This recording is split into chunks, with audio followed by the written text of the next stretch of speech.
તો શું ભાઈ ચૈતરભાઈ વસાવાને પણ શકુંતલાબેન ગુણે તારીખો લંબાવશે? જે આ મિત્રો તમને બધા લોકોને ખબર છે કે શકુંતલાબેનને તારીખો ઉપર તારીખો લંબાવવામાં આવી હતી. જે મિત્રો બધા લોકોને ખબર છે કે શકુંતલાબેનને જેલમાંથી બહાર કાઢવા માટે આદિવાસી સમાજના લોકોએ અને આમ આદમી પાર્ટીના નેતાઓએ આંદોલન કર્યું હતું. જે મિત્રો લાખોની અંદર આદિવાસી સમાજના લોકો આવ્યા હતા અને લાખોની અંદર અવાજ ઉઠાવ્યો હતો આદિવાસી સમાજના લોકોએ કે ચૈતરભાઈ વસાવાના પત્નીને જેલમાંથી બહાર કાઢો.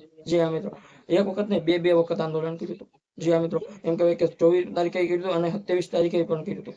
જે મિત્રો તમને બધા લોકોને ખબર છે કે શકુંતલાબેન એમ કહેવાય કે ચૈતરભાઈ વસાવાના પતિ જે મિત્રો એમને પણ સાથે 7 વર્ષની જેલ પડી હતી.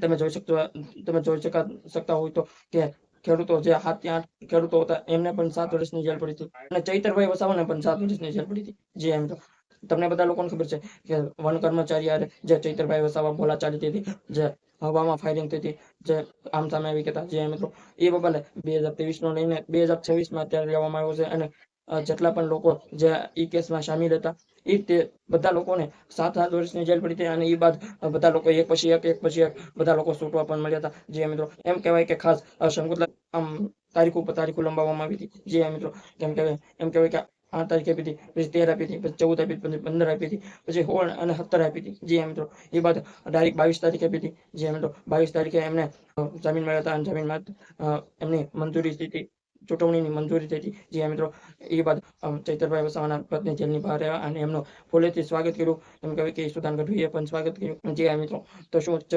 શકુંતલાબેન જેવું ચૈતરભાઈ વસાવાને પણ થશે? ચૈતરભાઈ વસાવાને પણ તારીખો ઉપર તારીખો આપશે? શું લાગી રહ્યું છે મિત્રો કમેન્ટમાં જણાવો અને અમારી ચેનલમાં નવો હોય તો લાઈક અને સબસ્ક્રાઇબ શેર જરૂર કરી દેજો. જય હિન્દ, જય ભારત.